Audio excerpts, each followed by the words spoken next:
Welcome back to Gallery Watch. Tonight we're here at the Baratti Fine Arts Gallery in Fremantle. We're exploring the creative sculptures, the digitally remaked pieces of the 20th century tragedy, the lost Greek city, Smyrna.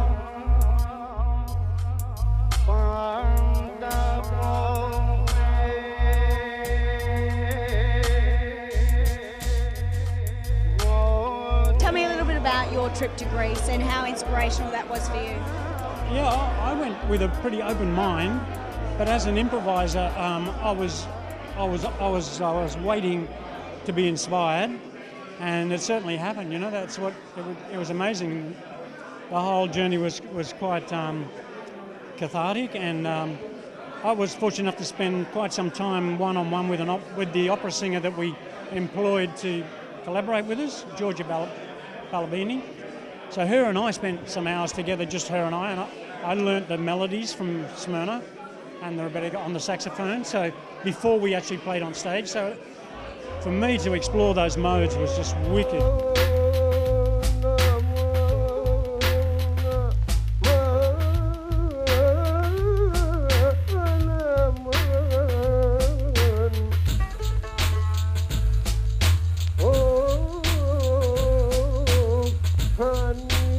It really is quite fascinating. Now, other projects of yourself, the creative side, what sort of flared you to produce such beautiful pieces, not only from your trip just to Athens, but from within inside, with the refugee side of things, with the tragedy in itself? Were those photos something that were quite significant to yourself? When I first, it's like you're handed a script at the beginning when you read the story, and because I studied Duke Ellington and I studied the birth of the blues from New Orleans and from Kansas City, I just saw a parallel here, you know, in the music and in the way that the musicians were trying to express this incredible story, you know, and it was so personal. And the same thing happened in New Orleans, you know. So I just loved it. The whole thing was fantastic. And I love photography, so a lot of the images you see, I've taken the photographs for. The gramophone boxes are mine. So, but all of us have just put into every piece, we've all had our little 2 bobs worth.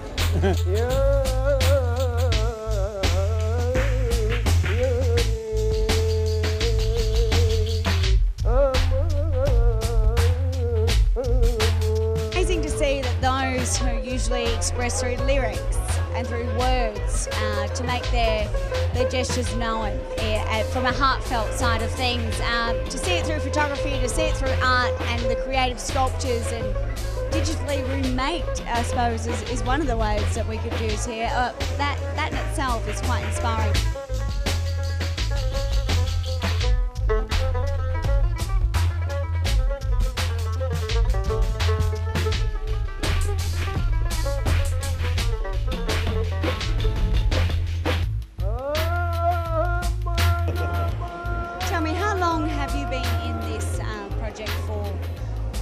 Well, I first started working with Basil back in the early 90s doing video art, especially live video art, and that's really been the main sort of initial seed for a lot of my sort of work with the project. So yeah, that's the sort of things I do lend to it is actually a lot of the video editing and live video work. But yeah, that's been a gradual evolution with technology as well. So we found that starting with what resources you have and making them work with what little time you have and coming out with a product.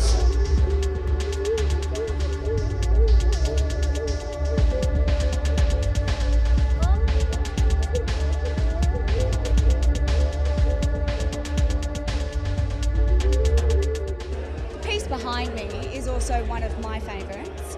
I have my own take on that, but I'm interested to hear what your take on this creative piece behind me is all about, from your eyes.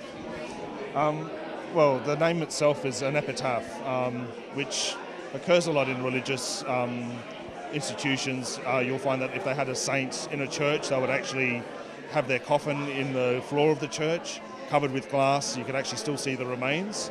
So there's that very overt religious significance to an epitaph.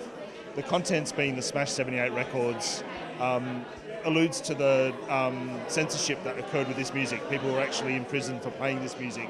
The government was trying to stamp it out and was actually destroying a lot of these recordings. So it's actually very hard finding these records today. And so, yeah, the Smash records represent just that effective censorship, and that we're still trying to then resurrect the meaning of this music from those remains.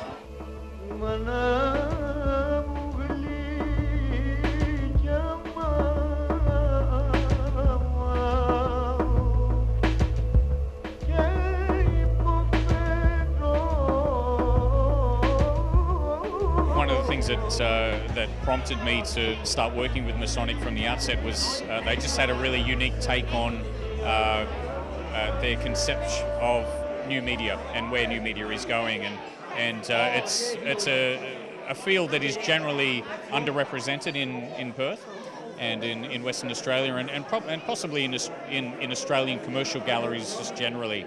It's something that's more the domain of public institutions and larger spaces.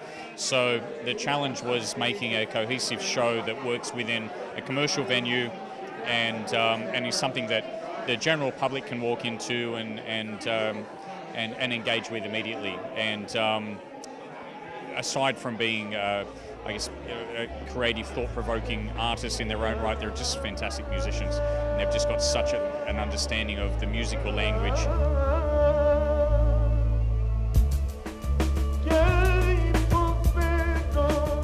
They wrote about drug addiction and prostitution and all of these things that were in the 1920s or early 1900s.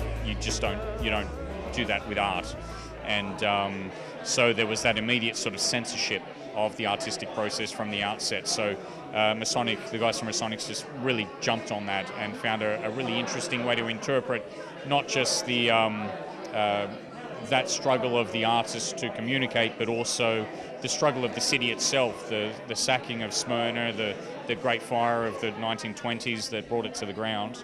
And they found a really interesting narrative between all of that and drawn it together in an interesting way. They could have just made a documentary film, or they could have just made a soundtrack that's inspired by these ordeals, but instead they created all of that and tried to extend the new media genre into some wonderful sculptural pieces and some really clever devices for helping someone to understand an idea.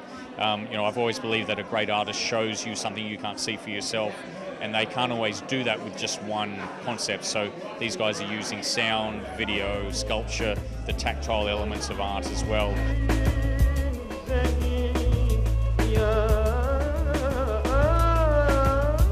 People are getting it, they're understanding the concept of the exhibition. And Basil tonight, when he was speaking, said that walking into the show is like walking through an album. It's like an album that you would buy, and open up the vinyl and go track by track. And these are literally track by track, and an idea by idea. So I just think they found a fascinating way to present each individual idea. Whereas most exhibitions these days are just one idea, and that's it. You just take it or leave it.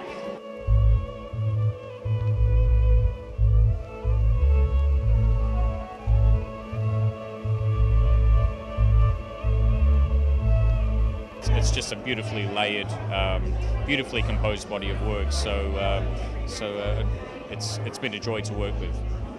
It has, and it's been a wonderful experience to take a time to enjoy every title of the album of tonight's genre of lyrics, I expect. Mm-hmm, absolutely. No, it's and it's just the first part. So this is part 1 of 4, and so I just say next year the guys will work toward the second, and with the overall goal that we can combine all of those segments of the exhibition, combine it into hopefully a touring show that we can take around the country to regional spaces, which is something that the gallery's doing more and more of these days. So I think this sort of show would be great. I think taking this to each state would be a great thing for the artists and a great thing for the concept and of what they're trying to communicate to.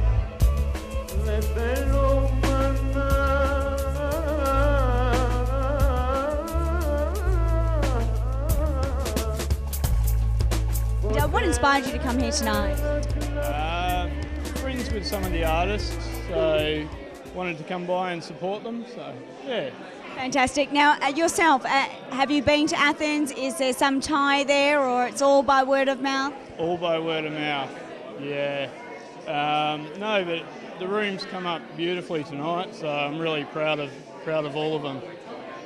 Wonderful. And are you enjoying this evening with the festivities, the drinks? I see the food. It really has been a night in awe, really. It has. It's been a lovely night. Yeah.